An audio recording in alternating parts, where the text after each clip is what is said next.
Hi guys, there is this belief that Boris Johnson is planning a comeback. Elvis has left the building, but he will return.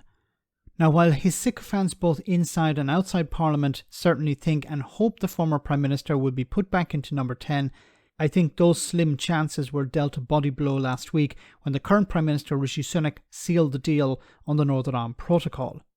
Now, there is the risk, of course, that this could all unravel, but when he got the backing of the ERG, it was pretty much the end of the road for Boris Johnson's hopes of regaining power.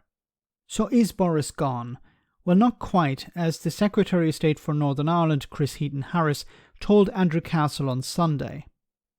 Completely overshadowed, really, once again, and perhaps that's not such a bad thing, by Boris Johnson. I can imagine there's be upset from Rishi Sunak, but no matter what he does, the focus always seems to come back to Boris. Why is that?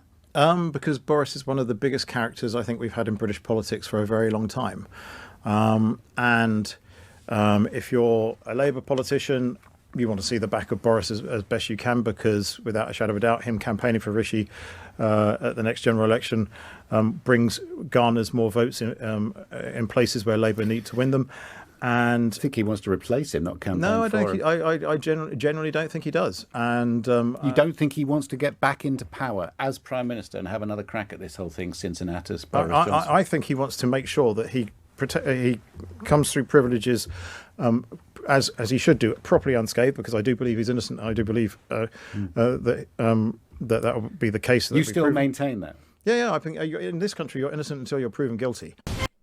But didn't Boris Johnson apologise for lying? Okay, and then go into the tea room and then say, I didn't mean it. But anyway, okay, I'm not going to talk about that now. But I want to focus more on this idea that Boris Johnson wants to campaign for Rishi Sunak. Why would Boris Johnson do that? How does that help Boris Johnson? We know that Johnson is only interested in Boris Johnson. So why would he campaign for the Conservatives to help Rishi Sunak in some way? Unless it's about getting, I don't know, a cabinet seat or something like that. But I don't see Rishi Sunak going along with that. And look, this idea that Boris Johnson is a vote winner. Back in 2019, yes, he was a vote winner on lies, completely built on lies. I'll get Brexit done. I'll hire 40,000 new police officers. I'll build 40 hospitals. I'll do all these things. All lies. And the public voted for him, believing that he would do these things. Look, I've said before, many people voted for Boris Johnson in 2019, although they weren't really voting for Boris Johnson. They were voting for the Conservative Party. But of course, they believed they were voting for Boris Johnson. To get Brexit out of the way, people were tired of talking and listening and hearing about Brexit. 3 years had passed, and people had believed that once they voted to leave, it would be done and dusted. You wouldn't be hearing about Brexit anymore. And it went on for 3 years, and it's still going on. And some, bad news for some people, it's going to go on for a long time. But Boris Johnson promised he would get it done. And he provided it as a solution to all problems. Can't get a doctor's appointment? Get Brexit done. Can't get a job for your kid? Get Brexit done. Can't put food on the table? Get Brexit done. Get Brexit done was a response to everything. So people were convinced. Let's give this guy a go. He seems to have a solution to all of our problems.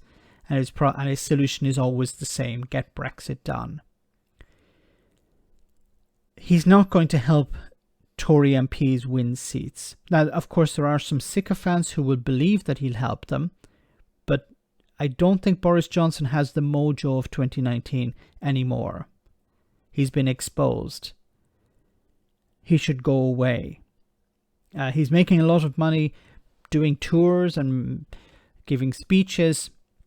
Maybe he should just stick with that, because he doesn't serve any purpose being a member of cabinet or prime minister. Before he left, he was spinning his wheels.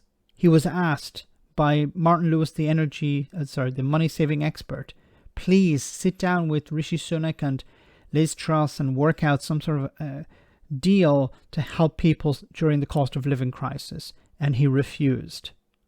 He preferred to mess about in jets and tanks and all sorts of other shenanigans.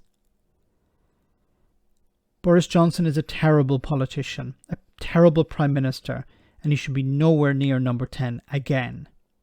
Let me know in the comment section, guys, what you think. As always, your comments are greatly appreciated. Thanks a lot.